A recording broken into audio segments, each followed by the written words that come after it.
Hi மக்களே, வணக்கம். நான் தான் அவங்க அனிதா, கரூர் சிட்டி பொண்ணு. இன்னைக்கு நம்ம பார்க்க போகிறது விபிஜி ராம்ஜி. என்னங்க புரியலையா? அதாங்க 100 நாள் வேலை திட்டம் தான், அப்படிதான் மாற்றிட்டாங்களே. VPG Ramji G. இந்த ஜியை மாற்றினது எந்த ஜினா மோடிஜி. சரிங்களா? மோடிஜி இதை மாற்றினார்னு தெரிஞ்சும் அமைதியாக இருக்கிறது அடிமை ஜி. சரிங்களா? இருங்க பார்க்கலாம். அதாவது 100 நாள் வேலை திட்டம் அது மக்களுக்கு இப்படி தான் தெரியும். இது காந்தியடிகளுடைய பேர் எதுக்கு வச்சாங்க அப்படின்னா, நாட்டுடைய முதுகெலும்பு கிராமப்புறங்கள், கிராமப்புற மக்களுடைய வாழ்க்கை தரம் உயரணும், வாழ்வாதாரம் உயரணும். அவங்களோட வாழ்வாதாரத்துக்காக நகர்ப்புறத்தை நோக்கி போயிட்டு இருக்காங்க. அதை தடுக்கணும். கிராமப்புற மக்கள் கிராமத்திலே இருக்கணும், கிராம வளம் செழிக்கணும் அப்படின்னு சொல்லிட்டு தான் 100 நாள் வேலை திட்டத்தை கொண்டு வராங்க.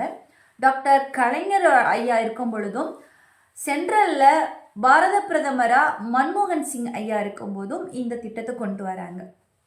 ஸோ இப்போது மோடிஜி இந்த திட்டத்தை மாற்றுறதுனால என்னென்ன மாதிரியான விளைவுகள் நடக்க போகுது அப்படின்னா, முக்கியமாக ஒரு விஷயம், நிதி வழங்கல். இப்போது சென்ட்ரல் கவர்மெண்ட் கொடுத்துட்ருக்க நிதி இனி ஸ்டேட் கவர்மெண்ட்டு சேர்த்து கொடுக்கணும் அப்படிங்கிறாங்க. அதாவது 60% தான் நாங்கள் நிதி கொடுப்போம், 40% மாநில அரசுகள் போட்டுக்கணும் அப்படிங்கிறாங்க. இதை எல்லா மாநிலத்துக்கும் சொல்லியிருந்தா பரவாயில்லைங்க. இதில் என்ன ஒரு ட்விஸ்ட் வைக்கிறாங்கன்னா, வடகிழக்கு மாநிலங்களுக்கு 90% நிதி கொடுத்துக்குவாங்களாம், 10% மட்டும் அந்த மாநில அரசு போட்டால் போதுமா. ஆனால் நம்ம எல்லாம் தமிழ்நாடு உட்பட்ட மற்ற மாநிலங்களுக்கு 60% கொடுப்பாங்க, 40% நம்மளுடைய கவர்மெண்ட் போட்டு கட்டணும், மக்களுக்கு வேலை கொடுக்கணும் அப்படிங்கிறாங்க. அதை விட முக்கியமான ஒரு விஷயம் என்னென்னா, மக்களை பொறுத்த வரைக்கும் என்னென்னா, இப்போ இந்த 100 நாள் வேலை திட்டத்தை 125 நாளாக நாங்கள் கொடுக்குறோம் அப்படின்னு சொல்லியிருக்காங்க. ஆனால் அதில் தான் ஒரு ட்விஸ்ட் வச்சுருக்காங்க. என்னென்னா, 125 நாள் வேலை உறுதி, ஆனால் 60 நாள் உங்களுக்கு வேலை இல்லை. அப்படின்னா என்னென்னா, இந்த விவசாயத்துக்காக விதைக்கிறதுக்கு ஒரு பீரியடும் அறுவடைக்கு ஒரு பீரியடும், ஓகேங்களா? மொத்தமாக 60 நாள் நீங்கள் உங்களுக்கு வேலை கிடையாது. அதை மாநில அரசு எப்போன்னு நீங்களே நிர்ணயம் பண்ணிக்கோங்க அப்படிங்கிறாங்க. அதாவது 100 நாள் வேலையை 125 நாளாக உயர்த்தி 60 நாள் குறைக்கும் போது என்ன ஆகுனா, வெறும் 65 நாள் தான் உங்களுக்கு வேலை. ஓகே மக்களே, புரியுதுங்களா? 100 நாள் வேலைக்கு போகிற அம்மாங்களா, உங்களுக்கு புரியுதா? 65 நாளாக ஆக்கிட்டாங்க. இந்த 100 நாள் இருக்கும்போதே மக்கள் நிறைய நாள் செய்ய முடியாமல் போச்சு. சரிங்களா? இது ஃபண்ட் இல்லாமல் அந்த மாதிரி தான் போயிட்டு இருந்துச்சு. இப்போ 65 நாள் மட்டும்தான் கொடுக்குறாங்க.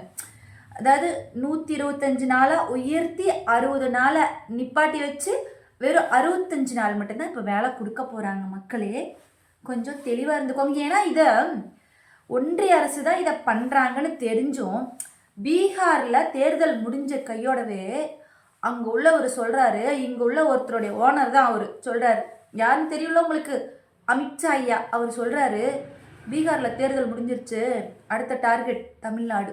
என்ன ஒரு தைரியமாக சொன்னாங்க. சொன்ன மாதிரியே ஒரு திட்டத்தையா இப்போ தடுத்துட்டு வராங்க, மாற்றுறாங்க. இந்த மாதிரி இது ஒரு சின்ன எக்ஸாம்பிள் தான். பிஜேபி அரசு தமிழ்நாட்டில் கால் ஊன்றி விட்டால் இந்த மாதிரி நிறைய நலத்திட்டங்கள் அடியோடு ஒழிக்கப்படும். இதுதான் ஒன்றிய அரசு மாநில அரசை, குறிப்பாக தமிழ்நாட்டை வஞ்சிக்கக்கூடிய இந்த ஒன்றிய அரசுக்கு கைகோர்த்து, இந்த பங்காளி மாதிரி கைகோர்த்து, ஓகே பங்காளி எதுவாக இருந்தாலும் பார்த்துக்கலாம், நீங்கள் என்ன வேணாலும் பண்ணுங்கள், தமிழ்நாட்டை நான் துணை இருக்கேன் அப்படின்னு சொல்லிட்டு ஒரு குரூப்பு இருக்காங்க.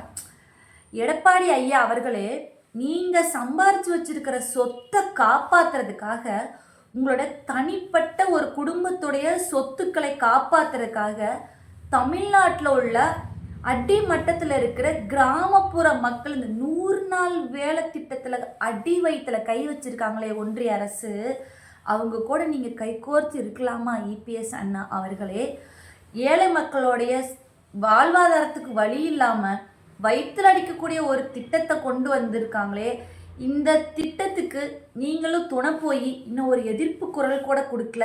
ஒரு 10-15 நாளுக்கு அப்புறம் நான் டிவியில் தான் பார்த்தேன், நீங்கள் ஆர்ப்பாட்டம் பண்ணிங்களா, எனக்கு அது தெரியாது, நான் டிவியில் தான் பார்த்து தெரிஞ்சுக்கிட்டேன்னு சொல்லி வெக்கம் இல்லாமல் ஒரு ஸ்டேட்மெண்ட் வேற கொடுப்பாரு. அதுலேயும் அழகாக சொல்லுவார், விபிஜி ராம்ஜி நல்லா தானே ஜி இருக்குது அப்படி தான் சொல்லுவார். சரிங்களா?